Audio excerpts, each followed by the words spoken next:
The Senate Committee on Ethics, Privileges and Public Relations recently asked the Nigerian Upstream Petroleum Regulatory Commission to restore the Atala Marginal Oil Field OML 46 to its former owners. The oil field, which was originally owned by the trio of Bayelsa Oil Company Limited, Hadi Oil Nigeria Limited and Century Exploration and Production Limited, were erroneously reallocated to Halkim Exploration and Production Company Limited in 2021 by the then regulatory agency, the Department of Petroleum Resources, over alleged inability to bring the Atala field to production. But President Muhammadu Buhari in October of 2020, in response to the appeals, directed the immediate reinstatement of the 10 revoked marginal fields licenses on the basis to qualified companies, with consideration given to the previous operators of the respective fields. But since then, Atala Marginal Oil Field OML 46 is yet to be returned to its former owners, as directed by the president, and this situation is creating tension in the region. Is the only oil asset that Bayelsa state government owned, even though it was a marginal oil field. And it was a surprise, a very rude shock to us as a government that asset was revoked. Part of what I have done is to state clearly the position of Bayelsa state government, and I've done that very clearly to the President of the Federal Republic of Nigeria. And our position on Atala oil field is that that is a prized asset of Bayelsa State. And our position is that that revocation should be cancelled. Bayelsa State government is ready to partner with financial and technical experts to ensure that that field goes into full production. Promises being made there by the governor of Bayelsa State, Doye Diri. Well, let's have this conversation with Bello Akpoku. He is the MD Bayelsa Oil Company. Thank you so much for being here, Bello. This particular oil field we're talking about here, the OML 46, was discovered as far back as 1982 by Shell. 40 years after, controversies here and there due to the fact that it's not been brought to production. You are on the field there. Help us understand what exactly is going on. Okay. First of all, thank you for bringing me here. This is an opportunity we'll be looking for. However, the governor has already summarized the position of the Bayelsa State government and the people. First of all, we need to clarify certain things. I'm not a politician, so I'm a technical person. Go straight to the fact that the idea of claims all corners that the field wasn't producing, the field was not developed, and that the field was abandoned is not 100% correct. The fact is that, in fact, in 2007, if you could recall, when the former governor, Shifumi Persever, resumed office, knowing the capital-intensive nature of the project, he needed investors to come and partner with the state in driving this field. So he created investment platform, and a company named Hadi Oil Nigeria Limited came in and got a participatory interest of 20% in 2007. And we were left with 80%. It wasn't enough for the state to foot the remaining 80%.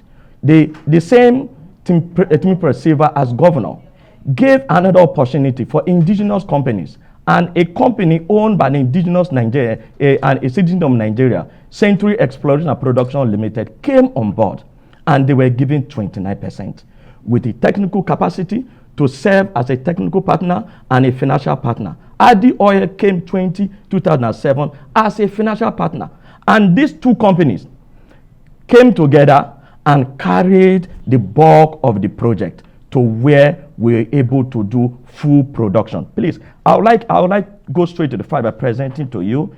This is the extended well test that was given to us by GPR for us to commence. That was after drilling, because you can't carry out well testing if you have not drilled any well. Right. So a dual completion, that instead of drilling 2 wells, we're able to develop 2 reservoirs in one well. It was a complex operation and capital intensive to that nature. Right. Now, having concluded that external well testing, we proceeded to the next phase of production, full production.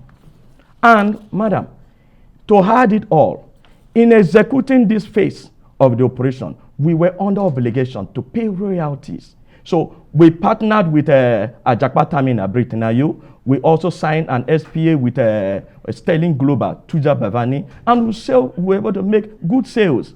And we paid reasonable royalties. These are representative Okay, of... so you have all of these documents, yeah? But Yes. one thing I do know for a fact is there's been that controversy that even led to the Senate just a couple of weeks ago, speaking about the Committee on Ethics to, investigate the NUPRC. Of course, this is not the issue that started with the NUPRC. It started with the DPR. But at the end of the day, the relocating of this oil field to another firm, you're saying that is not true because the president had made a statement. But how are things standing right now? Why we're still having this conversation? Yes, the reasons are, one, the directive of the president was ambushed, honestly. Certain individuals who were privileged to have served in the corridors of power as a former managing director of Bayesla Oil Company. In 2019, I was serving in the company then as the technical assistant to the office of the managing director. Incorporated a move to reallocate this field that has done gloriously well, that has proven reasonable revenue for the state, to its one private pocket.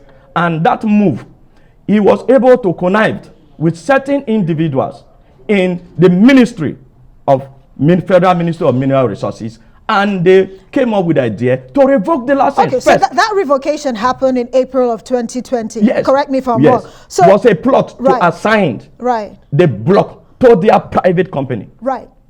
It was unjustly revoked because But the there were criteria. accusations, yes, that Yes. that particular OML 46 was unproductive and it was lying fallow. Beautiful. Because I have read, the reasons given for that. So talk to us as to why you say this is not true and that revocation was illegal and where things stand right now.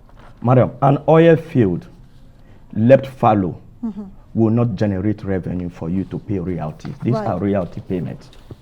Now, to add it all, to add more, these two partners haven't assessed by the former DPR, the regulatory agency, seeing their financial and technical capacity to have achieved this milestone, were issued consent letters. Look at the two consent letters, not from Bayelsa state government or any illegal institution, from the defunct DPR, certifying that in view of your performance to have crossed this milestone, we hereby gave you a consent to your participatory interest. Let's get That is this there. clear. Yes, ma'am. This was done without the approval of the Bayelsa state government, which is actually in charge of the OML 46, yes? In the reallocation? Yes. Yeah. They are No, I just needed to clarify that right now. The because- Bayelsa state government was not in the picture. Right. Why? Because all documents were forged. But I can was see forged. a signature of a director in the Ministry of Petroleum Resources. Well, all of these controversies, that's the reason why the Senate committee is investigating it. But you as an operator on the field, how do we move forward from here for the betterment of not just the people of the community there in Bayelsa, but for Nigeria in general, which is actually struggling to meet its oil production quota as it stands?